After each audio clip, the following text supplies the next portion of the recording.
The United States and Iran exchanged direct fire in the Strait of Hormuz last night. And I'm going to tell you something right now that every mainstream outlet is deliberately avoiding.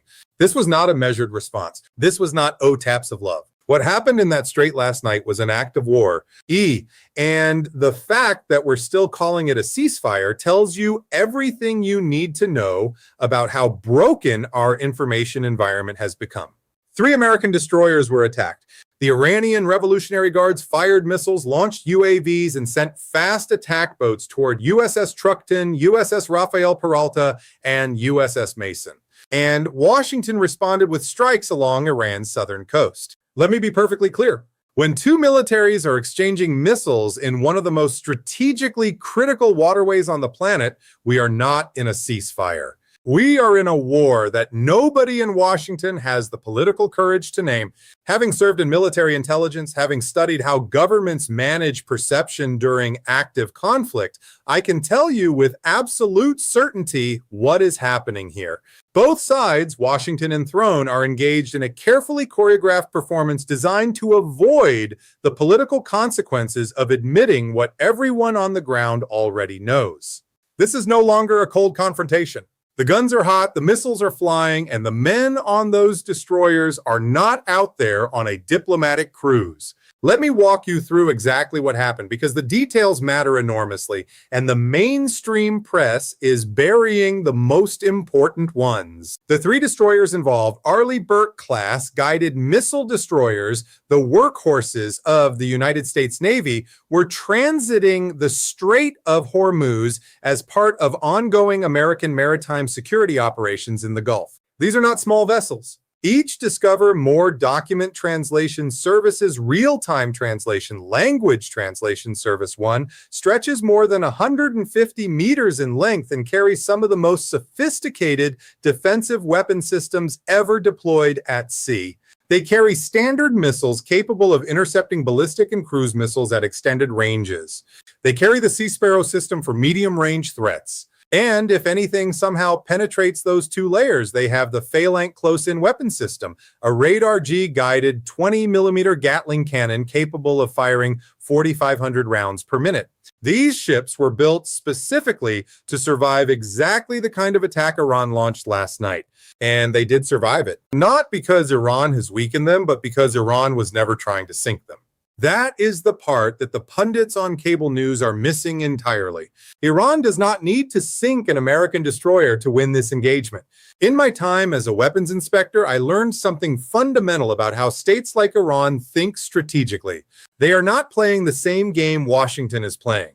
Iran is not trying to achieve military dominance in a conventional sense. Iran is trying to impose costs. It is trying to demonstrate that the Strait of Hormuz is not a free highway for American naval power. It is trying to tell every shipping company, every insurance underwriter, every energy buyer in Asia and Europe, this waterway carries risk and that risk has a price. When you understand that framing, the attack on those 3 destroyers makes complete strategic sense. Iran coordinated a combination of missiles, drones, and fast boats in a deliberate layered assault designed not to destroy, but to demonstrate, to say, we are here. We are watching and we can reach you. The American response was swift, and I'll give the Pentagon credit here, reasonably targeted. Strikes hit missile and drone launch sites, command and control centers, radar and intelligence facilities, naval infrastructure near Bandar Abbas and around Keshem Island, and several fast attack boats of the IRGC Navy. These were not strikes designed to trigger a full-scale war. They were designed to degrade specific capabilities and to send a deterrent message. But here is where I have to be direct with you. And this is something you will not hear from the analysts sitting in comfortable studios in Washington. Degrading those capabilities in a single strike package does not neutralize Iran's strategic position. Not even close. American intelligence assessments that have now been partially leaked to Western media, indicate that Iran still retains approximately 75% of the missile launchers it had before this conflict began. 70% of the missiles themselves remain operational. Iran has reopened nearly all of the underground storage facilities whose entrances were struck earlier in the campaign. And according to reporting from the Wall Street Journal, Iran is actively assembling missiles that were nearly completed before hostilities began. When Trump gets on television and describes Iranian drones falling into the ocean like butterflies, he is making a political statement, not a strategic assessment. The reality, the cold, hard, uncomfortable reality, is that Iran's missile industrial base has not been destroyed. It has been inconvenienced. Stay with me here, because what I'm about to explain will fundamentally change how you understand the economic dimension of this conflict and why Iran may be far more durable than Washington wants to admit. The American blockade of Iranian ports in place since mid-April is a serious economic weapon. I do not minimize it. Yeah. Blocking oil exports hits the Iranian regime where it is most vulnerable in its revenue stream, and oil is not a commodity. You can simply turn off and turn back on like a faucet. When production is forced to decrease rapidly, wellhead pressure changes, transport infrastructure seizes up, and returning to full output capacity can cost billions and take months. The oil slicks now appearing near Karg Island, Iran's primary oil export terminal, are a direct consequence of this pressure while they seek. Whether those slicks represent pipeline leaks or deliberate ocean dumping because onshore storage capacity has been exhausted, they tell the same story. Iran's oil economy is under severe strain. But here is what the blockade advocates in Washington are not telling you. American intelligence also assesses that Iran can sustain current pressure for at least another 90 days or possibly significantly longer. The reason for that durability lies in a structural feature of the Iranian economy that most Western analysts fundamentally misunderstand between, and it has a name that you need to know. Khatam. Most people outside the Middle East have never heard of it. That is not an accident. Khatam al-Anbiya is not a single entity. It is a dual-purpose strategic mechanism that functions simultaneously as the economic engine and the military command infrastructure of the Islamic Revolutionary Guard Corps. On the economic side, the Khatam al-Anbiya construction headquarters controls a vast network of infrastructure contracts inside Iran: roads, dams, tunnels, energy projects, missile production facilities. It funnels billions of dollars directly into the IRGC's operational budget, completely bypassing the formal Iranian government treasury and therefore largely bypassing the impact of international sanctions. When Washington sanctions Iran's oil exports, the IRGC does not simply go broke.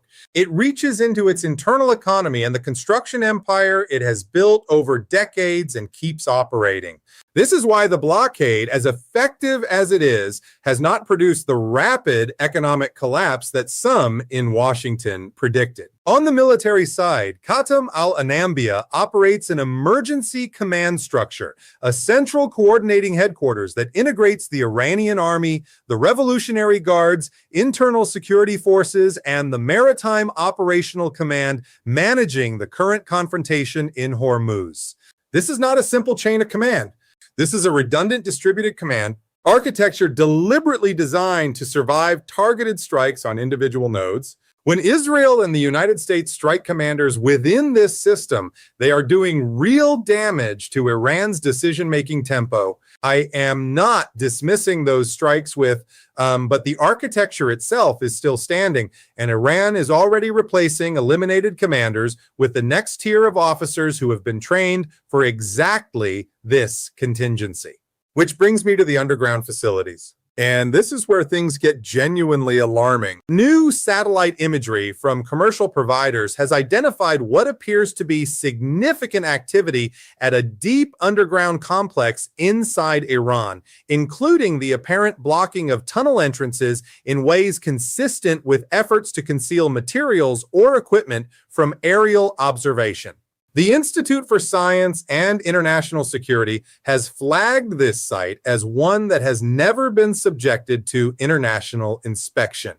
We do not know with certainty what is being hidden inside that mountain, But I can tell you from my experience as a UN weapons inspector, when a regime with an active nuclear program starts sealing tunnel entrances at an uninspected underground facility during an active military conflict, the range of benign explanations is extremely narrow. And you think that's the most alarming part of this picture?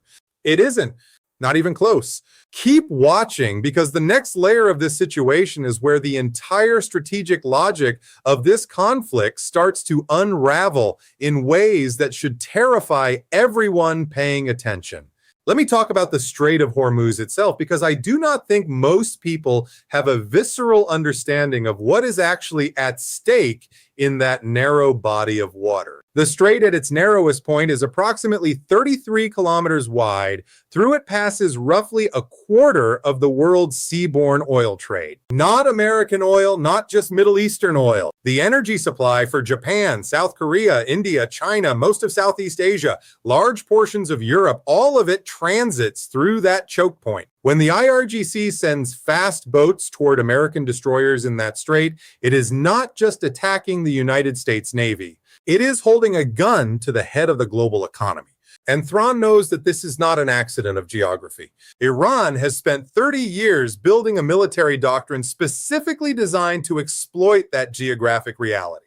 The Iranian concept of operations in Hormuz is layered and sophisticated in ways that American commentators consistently underestimate. First, you have the ballistic missile threat from shore-based launchers, weapons that can reach ships anywhere in the Gulf with minimal warning time. Second, you have the UAV threat, smaller, cheaper, and far more numerous than conventional missiles capable of saturating defensive systems through sheer volume. Third, you have the fast attack boat swarms, small, fast, difficult to track on radar in a cluttered maritime environment capable of carrying anti-ship missiles, torpedoes, or simply ramming a vessel and detonating an explosive payload.